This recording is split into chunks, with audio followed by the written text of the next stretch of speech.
Hey guys, my name's Jay and welcome back to the Canadian Crypt.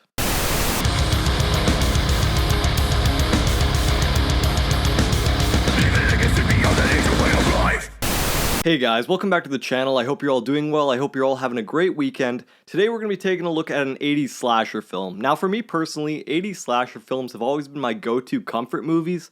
You know, they're the kind of movies you can put on with a group of friends, have a few drinks, and just have a good time with. But today's movie is not one of those. Today we'll be taking a look at William Lustig's 1980 gore fest, Maniac. Getting very careless. Blood in your hair. What will people say?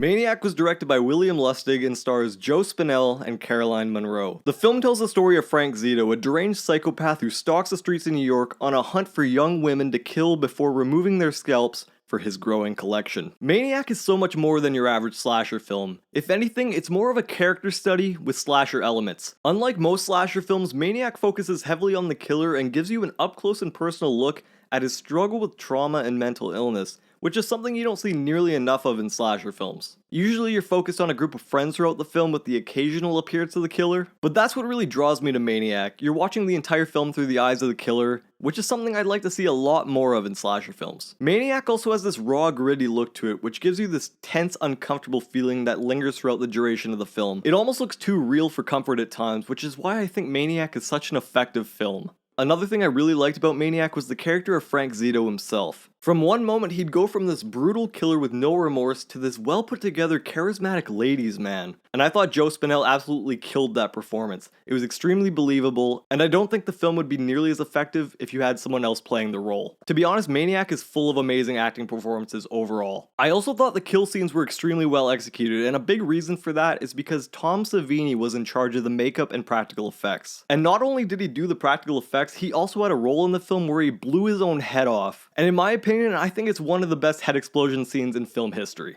Now, a couple standout kills for me would include the scene where Frank Zito stalks a nurse through the New York subway system before driving a sword through her body, as well as the scene where the character Disco Boy, played by Tom Savini, has his head blown off by a shotgun. So what I'm trying to say is, if you aren't good with extreme violence and gore, this may not be the film for you. I also really enjoyed the score of the film. I thought the mix of dark synth and soft orchestra music fit the vibe of the film very well. Now I gotta be honest, there isn't much in Maniac that I disliked, and if I were to pick something, it would be very nitpicky, so I really don't have much to say. So to end things off, is Maniac a film you want to watch with your friends? Well, I guess that kind of depends on your friend group. Is it a film you want to watch when you're looking for a pick-me-up? Probably not. But if you're looking for a gritty, well-made slasher film that will make your skin crawl, I highly recommend checking out William Lustig's Maniac. What did you think of Maniac? Did you love it? Did you hate it? Have you even seen it yet? Let me know in the comment section below. I'm also planning on reviewing the 2012 remake of Maniac starring Elijah Wood in the near future, so be sure to keep an eye out for that. That'll be it for this video, guys. If you enjoyed it, be sure to hit it with a like. And if you enjoy my content, why not consider subscribing? I have a lot planned for the near future, and your support means the world to me. So with that being said, as always, my name is Jay. I'll see you guys in the next video. Stay scary.